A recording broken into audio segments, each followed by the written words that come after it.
Joana integra la comisión bicameral que está estudiando el presupuesto para el año que viene. Hola Joana, un gusto poder contar contigo aquí. ¿Cómo estás? Buenas tardes, Oscar, y gracias por la invitación. Un saludo a todo el equipo y a la audiencia que nos escucha.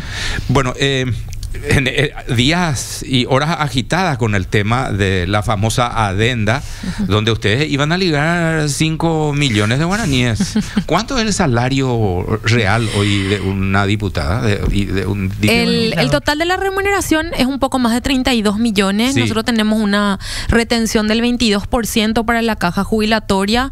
Terminamos cobrando líquido aproximadamente 25 millones, ¿verdad? 25, sí. En el caso de que la adenda se hubiese aprobado, estos 5 millones iban a representar en líquido para nosotros unos 3.800.000 más.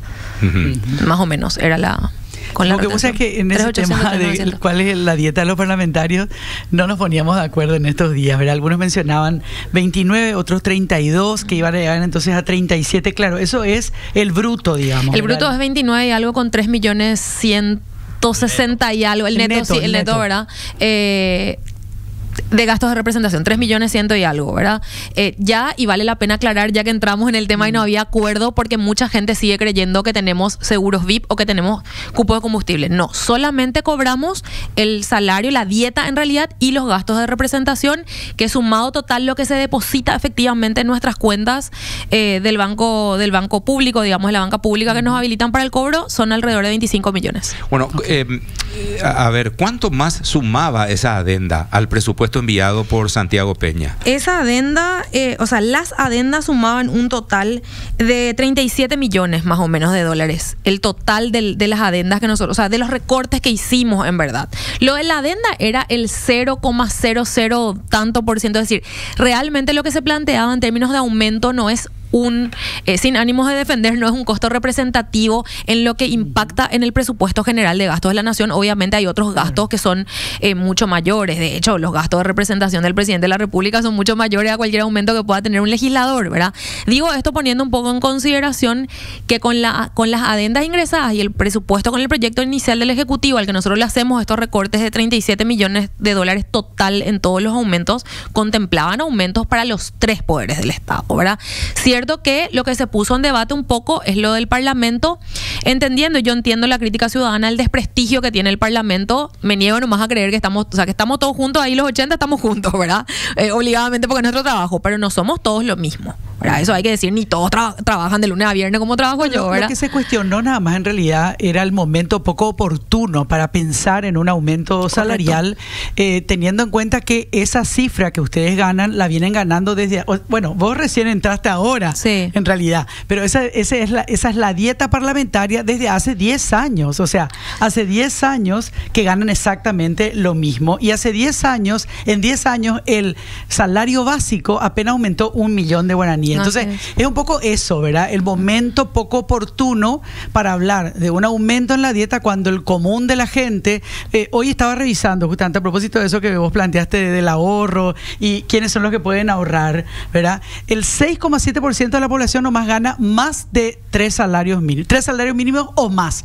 El 6,7% de la población económicamente activa. O sea, es mínimo el porcentaje de gente que tiene un poquito más de holgura. Es el mensaje político, de eso se trata. Así mismo, ahí es donde se veía la inconsistencia un poco. Yo, por supuesto que entiendo la indignación ciudadana, ¿verdad? Yo siempre digo, yo no tengo chip todavía de diputada, tengo chip de ciudadana, y del otro lado yo entiendo lo indignante que es, ¿verdad? Haciendo la aclaración de que no somos todos lo mismo y de que realmente hay personas que tienen una banca en el Parlamento que no trabajan de lunes a viernes, o que no están, o que de por ahí no son merecedoras ni siquiera el sueldo que tienen actualmente, ¿verdad? Lo digo con todo respeto, pero es así. Entonces, quienes estamos los viernes y salimos en nuestro despacho y salimos al pasillo porque estamos recibiendo gente o trabajando, vemos el pasillo vacío, o sea, sabemos que somos pocos los que estamos ahí. Pero haciendo un poco esa salvedad, digo nomás, es incongruente realmente con el discurso austeridad que planteaba el gobierno, cuando en realidad, sin adenda, es decir, con el proyecto original del Ejecutivo, venían los aumentos empezando por el presidente de la República a todo, a los ministros de la Corte Suprema de Justicia, que ganan más que los diputados y senadores, que tienen choferes, que tienen cupos de combustible, muchas más prerrogativas y beneficios, y el Poder Judicial en la situación en la que está, yo creo que por lo menos vale que cuestionemos ambas cosas. Yo no sé si el ministro de Economía y Finanzas se refería a esto que dice Joana el día de hoy. Hoy en esta radio, Fernández Baldoví nos dijo, no puede ser que haya tanta gente ganando mucho más que el presidente de la República. Pero esa no es una nueva realidad. No es una nueva realidad, pero es algo que modificamos y corregimos ayer en la bicameral de presupuesto. Los números finales se están ajustando y se está haciendo el trabajo técnico un poco de incorporar todas las modificaciones que hicimos, por eso no tengo los números finales todavía, yo creo que los tendremos en el transcurso de la semana y que va a ser remitido a Cámara de Diputados, pero ayer cerramos las modificaciones porque de hecho en la bicameral no se trató esto al libro cerrado, sino que se hicieron modificaciones. Y una de las modificaciones que hicimos fue justamente de que ningún funcionario público, ministros, viceministros, directores, miembros de entes autárquicos u otros poderes del Estado puedan ganar más que el presidente de la República. Salvo las binacionales. Salvo las binacionales que están como exceptuadas por la cuestión de que son binacionales, ¿verdad? Entonces ahí tienen un poco la motivación de salirse de la norma. Pero ayer esa fue una modificación que incorporamos. Yo espero que se plantee y se mantenga esa línea cuando tratemos en ambas cámaras, pero sí, definitivamente hay ahí mucho que discutir. O sea, ayer yo miraba un poco el salario cuando entrábamos en esta discusión de que ganan más que el presidente de los consejeros de IPS, por ejemplo. IPS es un ente autárquico, los consejeros son designados por el presidente de la República y ellos, lo que cobran a fin de mes, lo que perciben efectivamente es por lo menos 7 u 8 millones más de lo que percibo yo, que haciendo nomás, digo, comparando nomás, no voy a entrar a justificar mi salario, pero sí diciendo, yo tuve que pasar por una campaña electoral, ganar la confianza de la gente, el riesgo y el desgaste que merece la política opositora sobre todas las cosas en estos tiempos, no los tiene un designado por el presidente de la República, designado. Tienen cupo de combustible, tienen todo, ¿verdad? Pero gracias a ese monto mayor al que ganan en el Consejo de IPS, ahí no hay corrupción. Claro, que era un poco la... que no hay corrupción. Para poner un ejemplo, dentro del Estado hay muchos, pero me parece que es una alerta que tenemos que levantar, sí, para los legisladores, pero para todos los casos. El control ciudadano yo creo que tiene que ser transversal a los 3 poderes del Estado, y tal vez donde más hincapié yo pondría es sobre todo en el Poder Judicial, porque muchas de las cosas que suceden en este país suceden por el Estado del Poder Judicial y muchas veces no entramos ahí a mirar los privilegios que se tienen. Joana, yo digo, se satanizó un poco el tema del subsidio electoral. Cada uno de nosotros tiene una posición. Nosotros creo que coincidimos aquí los conductores del programa en que el financiamiento público para mí es lo más transparente. Y que a pesar de que hay un financiamiento público y una ley para controlar el financiamiento de los políticos, sabemos que ingresa un dinero que no pasa por los papeles en blanco. ¿Quiénes no se preocupan entonces realmente del subsidio electoral? Ahora, si se satanizó el subsidio electoral, no sé, hagan una ley y entonces que cada uno se rebusque para su... Y ya sabemos que quienes... Bueno, en realidad igual lo hacen, pero se sataniza el tema. Dice, ¿vieron? Claro, el presidente propuso esto y resulta ser que no se hace y ahora eso se va a dar a los partidos políticos. Y es un poco lo que decís. Tal es el desprestigio de los partidos políticos que si, ya le van a dar otra vez partido, no sé cuánto era, 15 mil millones de guaraníes. ¿Y cuál es el resultado de los políticos? Contá un poquito tu experiencia sobre el tema y tu posición sobre todo. Bueno, para contextualizar un poco, yo creo, Oscar, que toda esta cuestión de satanizar viene de una idea del presidente de la República que él puede pasar por encima de otro poder del Estado y hacer aprobar su presupuesto al libro cerrado. Cuando ese debate se instala en la agenda política, digamos, con el Parlamento, creo que es donde empiezan a surgir todas estas dudas de si tenemos que tener un aumento, no, que si se mete por adenda, que si pidió el Ejecutivo, que si quién pidió, y las otras cuestiones que giran en torno a los partidos políticos, y creo que es una cuestión que le viene así como anillo al dedo al presidente para justificar lo que él quiere proponer. Y esto quiero hacer mención muy brevemente porque de hecho nosotros como poder legislativo tenemos la capacidad constitucional, no solamente la capacidad, sino el deber y la obligación de deliberar sobre el presupuesto. Y ahí es donde no puede existir un condicionante por parte de otro poder del Estado que tiene sus propias herramientas si no le gusta el presupuesto que aprobamos. Yo creo que esta idea de satanizar en realidad lo que busca es instalar una agenda de desprestigio a todos los partidos que no dependemos, por supuesto, de una persona que nos financia, una persona particular. No quiero dar nombre, pero todos sabemos de quiénes hablamos. Por supuesto que ayer, en el debate de la bicameral, cuando el senador Javier Zacarías Irún se oponía, yo levantaba todas mis alertas. Es decir, no estamos hablando, yo entiendo que no es el tema más popular para poner en consideración el hecho de que el dinero de los contribuyentes vaya a los partidos políticos, pero si esta propuesta de restarle dinero a los partidos políticos viene alguien como el senador Javier Zacarías Irún, yo levantaría todas mis alertas. De hecho lo hice, pero lo digo para la ciudadanía, porque me parece que entran a querer cuestionar esta cuestión del financiamiento que sale de un pacto democrático. Oscar, tenemos que ver el origen del financiamiento de los partidos. ¿Cuál es el origen del financiamiento de los partidos? Es la garantía de los partidos políticos en democracia de funcionar y de que exista pluralidad de ideas y pluralidad de organizaciones políticas. Cuando eso no suceda, le decía yo ayer al senador y decía en la bicameral, vamos a someternos ¿qué entonces? A un sistema de partido único como el que nos gobernó 35 años, de un solo partido, porque ese partido, el partido de gobierno, tiene alguien que les está financiando, tienen un patrón al que sus senadores y diputados no tienen problema de someterse, y pretende que también nosotros nos sometamos a ese patrón. Pues no, yo creo que el financiamiento público, por más impopular que sea, y voy a salir a defenderlo y a explicarlo las veces que lo tenga que hacer, es la herramienta constitucional que tenemos de garantía de democracia para que exista pluralidad de partidos y nadie tenga que someterse a un patrón o a un financista particular que pone sobre sus intereses sobre los intereses ciudadanos. Entonces los pequeños partidos políticos como el mío prácticamente sobreviven gracias al aporte y al subsidio electoral, y eso nos da una garantía de funcionamiento democrático. Si no, vamos a tener que ir todos a buscar financiamiento sobre Avenida España, y es algo que otros partidos no estamos dispuestos a hacer. La consulta que yo hacía antes que estés al aire era ¿de dónde va a salir el dinero? Si esa fue una adenda planteada en parte, una adenda planteada por el Poder Ejecutivo que no existía en el proyecto original, o esa adenda restaba de un lugar para darle el reajuste a los parlamentarios. No, nosotros hicimos una modificación, es decir, funciona, para explicar un poco pedagógicamente, el presupuesto general de gasto de la nación no funciona distinto al presupuesto de un hogar. Es decir, vos tenés el rubro de alquiler, supermercado, combustible, educación, transporte, educación, es decir, tenés todos tus rubros, y lo que hacemos un poco, porque es justamente una de las garantías que tenemos que tiene el Poder Legislativo dentro de la Constitución, es entrar a estudiar, a debatir, a deliberar sobre ese presupuesto, y lo que hacemos en la bicameral es decir, no, nos parece que los aumentos a los ministros del Poder Ejecutivo serían mejor invertirlos en merienda escolar. Entonces sacamos de acá y ponemos acá y vamos acomodando, ¿verdad? Lo que nosotros sacamos y movimos fueron unos 15.000 millones. En realidad lo que el presidente menciona es un reajuste total que hicimos.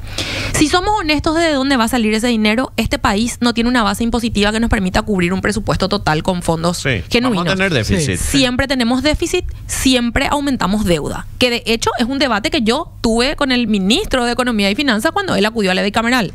Y dejo la perlita, entre comillas, las 2 veces que él acudió a la bicameral para explicarnos lo que quería hacer con el presupuesto. Ahora que tanto reclama lo que hicimos con su presupuesto, las 2 veces él se retiró antes de responder todas las preguntas, y el tiempo que estuvo ni siquiera respondió todas las preguntas. Yo la última vez le quiso dejar al viceministro, y ya planteamos no escucharle al viceministro, decir, si alguien nos quiere explicar lo que quieren hacer, que venga el ministro y dé la cara. Las 2 veces salió corriendo, se quedó 20 minutos y salió corriendo. Es decir, nunca el Ejecutivo se planteó explicarnos a los parlamentarios realmente qué quiere hacer con ese presupuesto. Y ahí donde yo entré a cuestionar, mucho más allá de los aportes o de los recursos que movamos o de para qué fin se va a destinar. Es decir, siempre vamos a adquirir deuda si no logramos recaudar lo suficiente, y es una decisión política de este gobierno no recaudar más. Es decir, el cobrar impuestos es una decisión política de este gobierno, y para no cobrar impuestos a algunas personas o a algunos grupos económicos que podrían aportar más, pues entonces le endeudamos a las futuras generaciones, y ahora salen alarmados. En realidad estos 15.000 millones que nosotros vamos a pagarle a los partidos políticos, para ir específicamente al caso, son 15.000 millones de aportes del año 2020. Es decir, como cualquier otra deuda que el Estado tiene, ya es una obligación contraída, donde los partidos políticos pueden usar también otras herramientas judiciales si quisieran para reclamar los 15.000 millones. ¿A qué partido se les va a pagar? A todos los partidos. ¿A qué partidos? Es porcentual. Me voy a fijar. Es proporcional, me puedo fijar en el detalle del Tribunal Electoral. Prorratea el pago. Pero se prorratea según la cantidad de bancas que ocupan los partidos y de votos que tuvieron. O sea, va a recibir el Partido Colorado. Una parte va a ir al Partido Va a recibir el Partido Liberal. Déjenme. Por favor. Adelante. ¿Quiénes más van a recibir? ¿Quiénes van a recibir un mayor por obvio? El Partido Colorado. Obvio. Siempre recibe más. ¿Y por qué no se dice eso? Porque acá dice, sí, se va a destinar a los partidos. Y como si solo los opositores íbamos a recibir plata. Vayan a recibir el dinero. Porque, claro, pero supuestamente ellos son los que se oponen, pues, don Oscar. Y bueno, algunos liberales y los propios colorados. porque ellos finalmente Porque después tienen cómo de dónde financiar, sacar pues. ese dinero. Claro, porque buscan Claro. financiamiento en otro lugar. Entonces ellos se muestran No les como que preocupa no se eso. le pague más a los partidos. Entonces de esa manera ellos se están mostrando así como el presidente de la República se quiso mostrar como un héroe en todo esto. Asimismo, y ayer él decía en una entrevista en un medio de comunicación cuestiones que parecen ya anecdóticas por la degradación democrática que tiene este país, pero cuando le preguntaban por un senador de la República de su movimiento, él decía, pero él no es que salió de la casa del expresidente Cartes a dar unas declaraciones, él hace oficina en la casa del presidente Cartes. Es decir, nosotros tenemos un senador de la República que hace oficina que ya hace directamente oficina en la residencia particular de un expresidente de la República y desde ahí hace sus comunicaciones políticas. Y después de esto de que los senadores y los diputados no estamos sujetos a un mandato imperativo, ¿cómo no? Si hay alguien que está dirigiendo lo que otro senador va a estar diciendo. O sea, hay muchas cosas cuestionables y realmente es allí donde acuden a pedir, yo me hago cargo de lo que digo, es allí donde ellos acuden a pedir financiamiento político. Por eso a ellos les da exactamente igual oponerse. Ellos tienen otra forma de financiamiento. Cuando en realidad, si ponemos en riesgo el financiamiento de los otros partidos, es donde vamos a anular la democracia completamente. Y claro que es un discurso fácil de vender, porque a ningún contribuyente le gustaría que su dinero probablemente vaya a los partidos políticos. Obvio. Pero hay que hacer mucha pedagogía en esto y explicar las veces que sean necesarias, porque aquellos países que han retrocedido en el financiamiento público, ejemplo, México, que ahora está pensando volver al financiamiento público, ¿cómo terminaron? Absolutamente todos los partidos de gobierno de oposición, de izquierda a derecha, con todos los matices, cooptados por un narco. Sí, hay un cartel financiando cada partido político.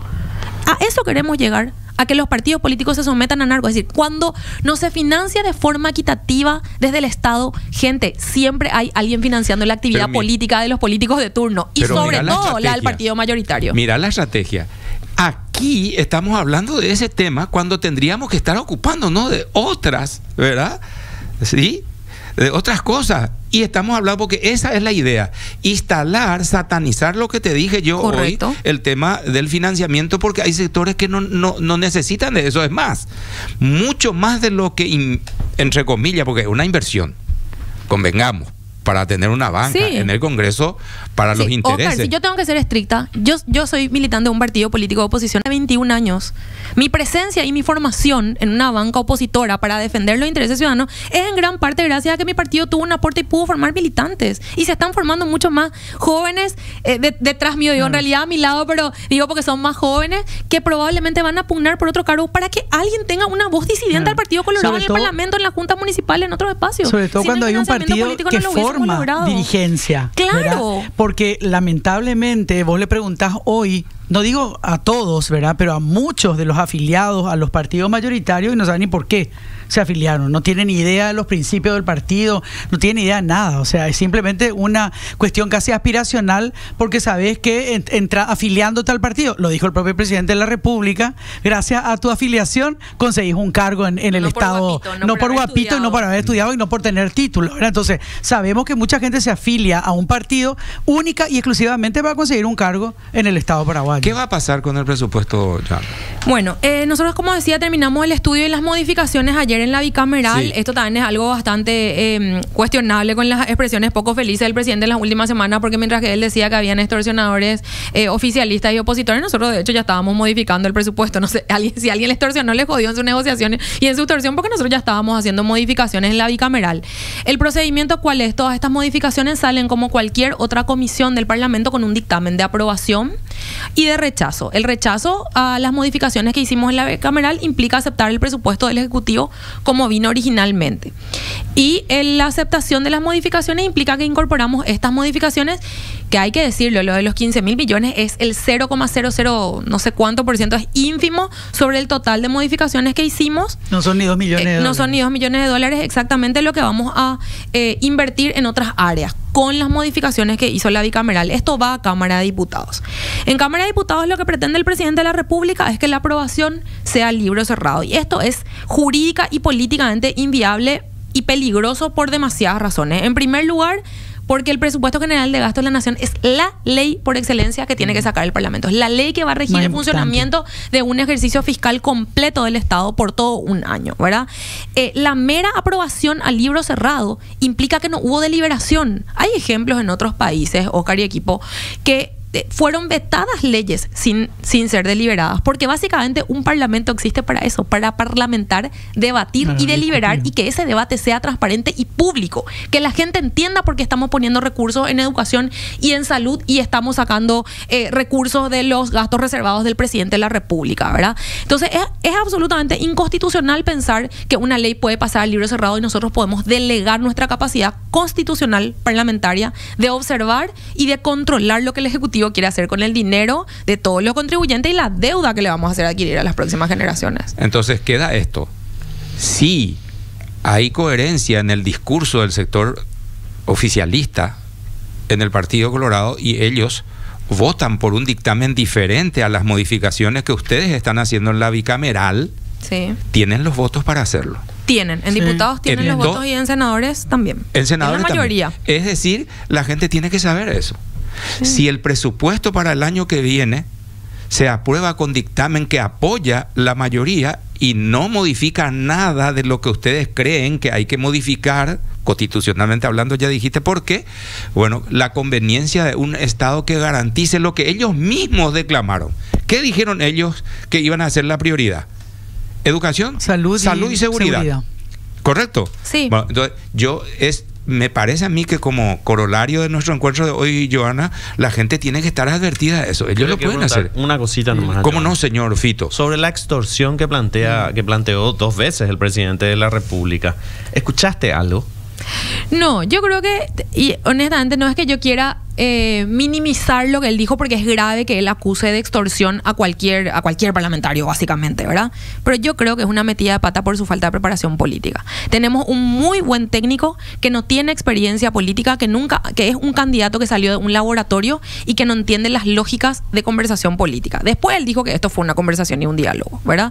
Probablemente con colegas suyos de su movimiento, porque la única vez que yo hablé con Santiago Peña y que mis colegas opositores que yo sepa hablaron con Santiago Peña fue cuando él vino antes de asumir a hablar con nosotros y todos salimos a dar declaraciones sobre lo que habíamos conversado. En ningún momento se planteó nada en términos extorsivos. Lo otro, que él pretenda que se apruebe el libro cerrado puede ser su pretensión, pero como dije, efectivamente nosotros ya estábamos, los opositores por lo menos en comisión, votando por modificar cuando él mandó la adenda con la mayoría. O sea que yo creo que es una falta de preparación política realmente de alguien que claramente nunca tuvo militancia partidaria ni ocupó otros cargos electivos previamente a ser presidente de la República. Y lo que quiero decir nomás, Oscar, es que realmente tenemos que mirar y dejar las cuestiones populistas de lado cuando miramos lo del presupuesto. Si el ministro de Economía quiere que tomemos en serio y aprobemos el presupuesto tal cual es el envío, que prácticamente el reclamo del presidente de la República se basa en eso, en decir, no, ustedes están modificando y nos están metiendo en problemas a todos los paraguayos y paraguayas a partir de esto, por lo menos hubiese enviado su presupuesto sin incluir la dieta de los parlasurianos, que desde el 2020 no existe. Es decir, hizo un copy-paste del presupuesto anterior y no le importó nada, no corrigió ni los más mínimos errores y rajó a los 20 minutos que llegó las 2 veces que se sentó con nosotros. Entonces nosotros como Poder Legislativo, no solamente, como digo, tenemos la capacidad, sino la obligación de controlar y de sacar un presupuesto que verdaderamente cuide las demandas ciudadanas. Johanna, gracias por tu visita. Muchísimas gracias por la invitación. A la audiencia de NPI Noticias para